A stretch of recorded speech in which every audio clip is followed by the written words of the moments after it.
So Happy is not an environmental film per se. So why then are we watching it? Lately I've been thinking about what may be the greatest irony of the human race. If we do not survive the climate crisis, it may be a sad epitaph for our species.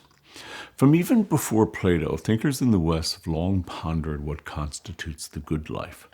In the United States, we have been preoccupied with the question ever since we declared ourselves an independent country and made the pursuit of happiness one of those three unalienable rights in our Declaration of Independence. So, what now constitutes the good life in the U.S.? In other words, how are we pursuing happiness?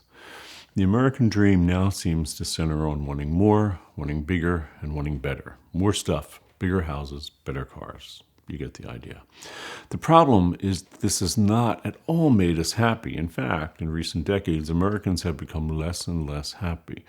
While this would be a sad irony in itself, the greatest irony is that many of these pursuits are destroying our planet. Americans put nearly a quarter of all greenhouse gases into the atmosphere. Indeed, at the same time that Americans have been becoming less happy, we have been pumping more and more greenhouses into our planet's atmosphere. What is in many ways even worse is that we are now exporting this environmentally disastrous aspect of the American way of life to the rest of the planet. It would be one thing if we were releasing greenhouse gases into the atmosphere for more noble reasons, such as to ensure that everyone on the planet received enough to eat. But this is not the case, and this is all largely unnecessary. I mean, really, do we need 60 or more items of new clothing every year for every American? In short, we have frenetically and futilely been pursuing happiness at the cost of the planet. As I noted above, the great irony is that as greenhouse gas emissions soared as a result of our pursuit of happiness, our happiness has actually declined. So here is my question. Are we indeed destroying our planet in a profoundly misguided pursuit of happiness? In order to wrestle with this question, let's look at happiness compared to greenhouse gas emissions for a number of pretty happy countries. First, it's true. After many decades of studying depression and unhappiness, a range of scholars, from psychologists to sociologists, have recently turned their attention to happiness, as has the United Nations. The United Nations Sustainable Development Solutions Network, using Gallup poll data, released the World Happiness Report in 2019. The report revealed that the United States ranked number 19 worldwide in terms of happiness. With respect to the climate crisis, we emit about 16 metric tons of CO2 per person. Maybe as much as 20, but let's go with 16 now. Which gives us the dubious distinction of being one of the world's leaders when it comes to greenhouse gas emissions. Alternately, the 5 countries with the happiest people on the planet, and this is Finland, Denmark, Norway, Iceland, and the Netherlands, all have individual emissions that are on average about half of the United States, in spite of the fact that they are all in very northern climates and hence use quite a bit of energy just for heating. In fact, a whopping 81% of Finland's greenhouse gas emissions comes from the energy sector, which is hardly surprising as the capital of Finland, Helsinki, is further north than the capital of Alaska, which of course is Juneau. In general, living in a cold climate demands far more energy than living in a warmer one, even if air conditioners are widely used in the warmer climate. One study found that living in Minnesota demanded 3.5 times more energy than living in Miami. Living in places that are even further north consumes even more energy. Energy-related carbon dioxide emissions for the average Alaskan are twice as large as the average person in the U.S. Moving from Finland to the 6th most happiest country in the world, Switzerland, average per capita greenhouse gas emissions there are 1/3 of the United States, in spite of the fact that it too is not at all a warm country. In fact, 2/3 of Switzerland are in the Alps mountain chain. Number 7 on the list of happy countries is Sweden, also a pretty cold place. Sweden's capital, Stockholm, is also further north than Juneau, Alaska. Nonetheless, their per capita greenhouse gas emissions are approximately 1/4 of the United States. So let's pause on this. The 7 countries on the planet with the happiest people, in spite of demanding significantly greater energy use because of their northern locales, have climate footprints that are 1/2, 1/3, or 1/4 ours. The climate footprints of happy people can be even smaller if they live in warmer climates. Costa Rica, which ranks number 12 in the list of worldwide happiness. Hence, Costa Ricans are significantly happier than Americans at number 19, has greenhouse gas emissions that are about 1/7 of the United States. That's right, the average American contributes as much to the climate crisis as 7 pretty happy people in Costa Rica.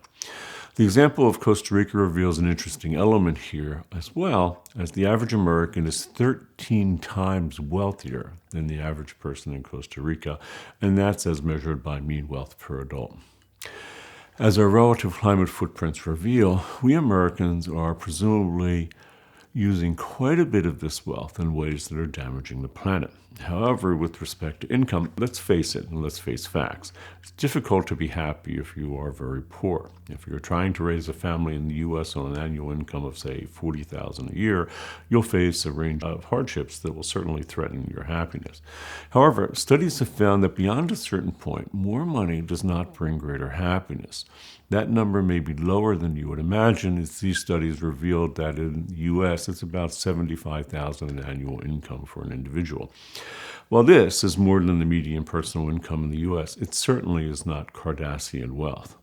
Moreover, no one, to my knowledge, has attempted to isolate and remove the influence of the overwhelming marketing bombarding us, which tells us daily or hourly or even minutely online that we need to buy a range of products to be happy. So let's return to the example of Costa Rica, as it reveals that, simply put, you don't need a lot of money to be happy, nor does a greater happiness necessarily come from, comparatively, a relatively high climate footprint. So now let's return to those very happy but very cold Scandinavian countries.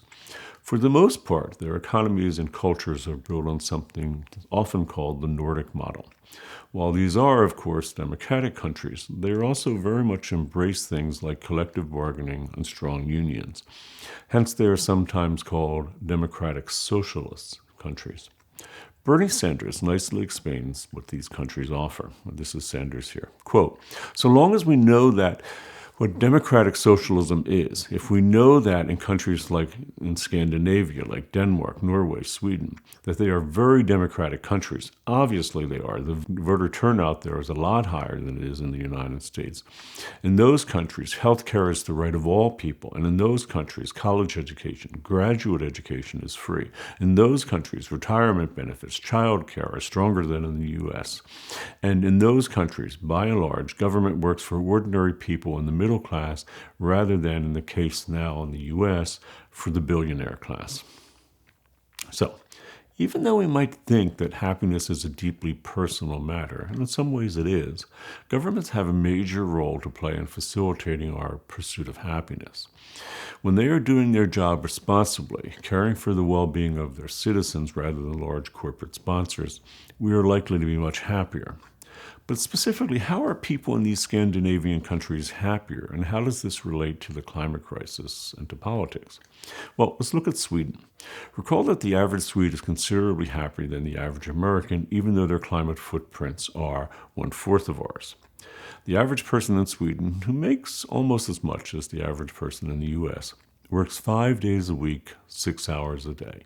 That's right, the average work week in Sweden is 30 hours a week. Only a very tiny percentage of people, that's 1%, work more than 50 hours per week.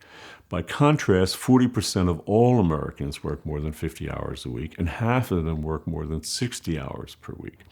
Hence, 1 in 5 Americans literally works twice as many hours per week as the average Swede. Everyone in Sweden receives 25 paid vacation days per year.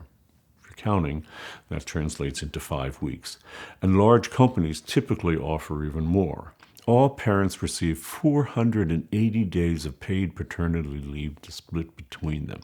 As there are 235 working days per year, that's 52 weeks times 5 days minus 25 vacation days. That's 1 year of paternity leave per parent. There are, of course, differences between Sweden and the U.S. that impact their climate footprint. For example, Sweden currently relies more on nuclear energy than does the U.S. However, over 1/3 of their electricity comes from hydroelectric sources, a whopping 3 times more than the U.S. In terms of consumption rather than production, we have twice as many cars per person as they do, and our houses are on average twice as large as theirs. they have. I'm not saying that life in Sweden is perfect. There are, of course, problems there, like everywhere else. But just look at the relative climate impact between Sweden and the U.S. Everything else being equal, the average Swede has a carbon footprint that's a quarter of the average Americans. But everything is not equal, as it is much colder climate. Americans living in a comparable climate, Alaska, are emitting twice as many carbon dioxide or equivalent gases as an average in the nation. Hence, adjusted for their colder climate, the average Swede may well be emitting something like 1/8 of the average American's greenhouse gas emissions. Currently, the average person in Sweden is responsible for just 4.54 metric tons of CO2 per year. If, by reasons of this argument, we adjust for the average American climate, it would then get cut in half to around 2.25 metric tons of CO2 per American, which would be right around where we need to be to meet the goals of the Paris Accord signed to COP21. Of course, these are back-of-napkin calculations, but people in the developed world can, and do, not only get by, but live quite well with relatively small climate footprints. In terms of our current discussion, they can also live happier lives than most Americans.